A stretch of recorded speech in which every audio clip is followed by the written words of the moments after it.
శ్రీ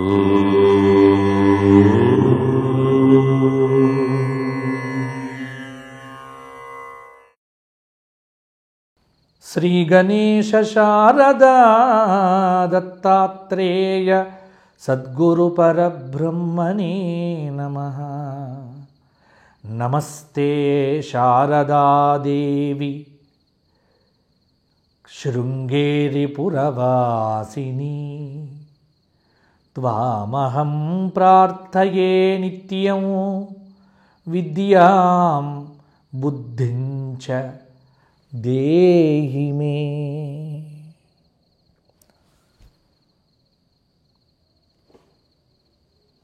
సుధర్మ ప్రేక్షకులకు మాస ఫలితాల్లో భాగంగా ఈ మాసం అనగా ఫిబ్రవరి నెల మాఘమాసం కుంభరాశి వారికి ఎలా ఉండబోతోంది, ఎటువంటి పరిహారాలు పాటించాలి, ఏ విధమైన జాగ్రత్తలు తీసుకోవాలి మొదలైన అంశములను ఇప్పుడు చెప్పుకుందాము. ధనిష్ట 3-4 పాదాలు, గూగే, శతభిషం 4 పాదాలు, గోసాసి సు, పూర్వభాద్ర 3 పాదాలు, సే సో ద.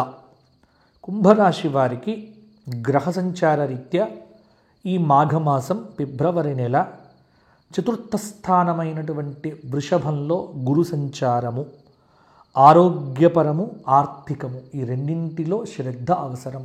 గురువు చతుర్థంలో ఉంటే కొంత దోషం. అలాగే 1వ స్థానంలో ఉన్నటువంటి శనైశ్చరుడు, కుంభరాశిలో శనైశ్చరుడు యొక్క సంచారం, ఆలోచనల్లో స్పష్టత లేకపోతే అవమానాలు పడతారు, జాగ్రత్త. ద్వితీయ స్థానమైనటువంటి మీనంలో రాహు సంచారము, శుక్ర సంచారము, కొంత ఆటంకాలు ఎదురైనప్పటికీ సహనంతో అధిగమించే ప్రయత్నం చేయండి. అష్టమస్థానమైన కేతువులో, అష్టమస్థానమైన కన్యలో కేతువు ఉన్నాడు కాబట్టి కొంత ఇబ్బందికరమైన పరిస్థితి. కాబట్టి మొత్తానికి ఒక శుక్రుడు మీనంలోకి రావటం, అది ద్వితీయంలో ఉండటం కుంభానికి కొంత శుభంగా ఉన్నప్పటికీ కూడా ఈ నెల 13వ తేదీ వరకు రవి కూడా అర్ధశుభుడు, బుధుడు కూడా అర్ధశుభుడు. కుంభరాశి వారికి నిజానికి గ్రహ సంచార రీత్యా పెద్ద అనుకూలత లేవు. కష్టపడాలి ఈ మాసమంతా. అనుకున్న పనులు అనుకున్నట్టుగా పూర్తి చెయ్యాలి అంటే ఇతరుల కంటే ఎక్కువగా శ్రమ పడవలసి వస్తుంది. అయితే ఒకటి గుర్తుపెట్టుకోండి, కృషితో నాస్తి దుర్భిక్షం. కష్టపడండి, ఫలితం తప్పకుండా ఉంటుంది. ఉద్యోగ రంగంలో విపరీతమైన ప్రెషర్, సాఫ్ట్వేర్ కావచ్చు, హార్డ్వేర్ కావచ్చు, గవర్నమెంట్ ఉద్యోగం కావచ్చు, ప్రైవేట్ కావచ్చు, బ్యాంకింగ్ సెక్టార్ కావచ్చు, మీడియా కావచ్చు, రంగం ఏదైనా ప్రెషర్ మాత్రం బాగా ఉంటుంది, ఒత్తిడి ఉంటుంది. మీ పై అధికారుల ఒత్తిడి మీ మీద ఎక్కువగా ఉంటుంది.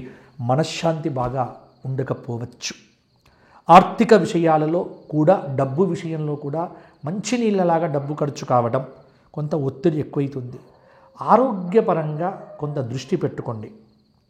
ఎందుకంటే ఆర్థిక ఇబ్బందులు ఎదురు కాకుండా ప్రణాళికాబద్ధంగా ఖర్చులు పెట్టడం ఒకటైతే, అనారోగ్య సూచనలు కూడా ఇబ్బంది పెడతాయి.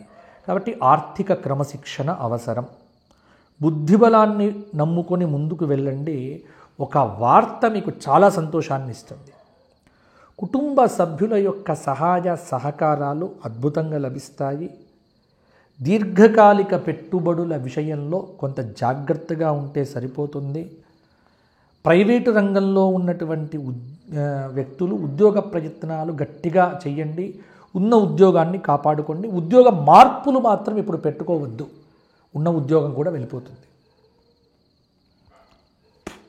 కుటుంబ సభ్యుల యొక్క మాట పట్టింపుల వ్యవహారం మనశ్శాంతిని దూరం చేస్తుంది. అనవసరమైన ఆలోచనలు కుప్పలు తెప్పలుగా వస్తాయి, విపరీతంగా వస్తాయి.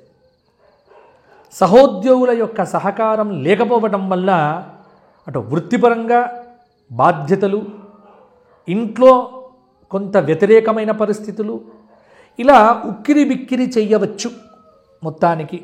కానీ ఆత్మవిశ్వాసాన్ని కోల్పోవద్దు. మనోవ్యాకులత పెరుగుతుంది కానీ తగ్గదు. మీ అభిప్రాయాలను ఎదుటి వ్యక్తులకు వ్యక్తీకరణ చేయటంలో ఇబ్బంది పడతారు. మొహమాటం వల్ల చాలా సమస్యలు ఎదురవుతాయి. చేపట్టిన ప్రతి పనిలో స్పష్టత లేకపోతే ఇబ్బంది పడతారు. నవగ్రహ ప్రదక్షిణములు బాగా చెయ్యండి. కుంభరాశి వారు వివాహ ప్రయత్నాలు వాయిదా పడవచ్చు. సంతానరీత్యా కొంత గట్టి ప్రయత్నము చేస్తే కృష్ణ అనుగ్రహంతో సంతానం కలగవచ్చు. ప్రతిరోజు నవగ్రహ ప్రదక్షిణములతో పాటుగా అరుణాచల క్షేత్ర సందర్శనం కానీ ఏదైనా ఒక జ్యోతిర్లింగ క్షేత్ర దర్శనం చేసుకోవటం, శివపంచాక్షరి స్తోత్రము జపము, శివాలయంలో అభిషేకాదులు చేయించుకోవడం, రథసప్తమి నాడు 11 సార్లుగా సూర్య స్తోత్రములు, ఆదిత్య హృదయము, వసంత పంచమి రోజున సరస్వతీ దర్శనం, దైవ దర్శనాలు, సద్గురు దర్శనాలు చేసుకుంటూ ఉంటే కొంత కుంభరాశి వారికి ఈ మాసము గడుస్తుంది.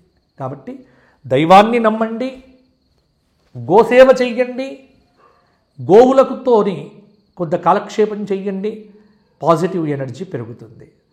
ఎవరైనా కుంభరాశి వారు వ్యక్తిగత జాతకం చెప్పించుకోవాలి అనుకుంటే కింద కనిపిస్తున్న నెంబర్కు ఫోన్ చేసి నాతో మాట్లాడే ప్రయత్నం చేయండి.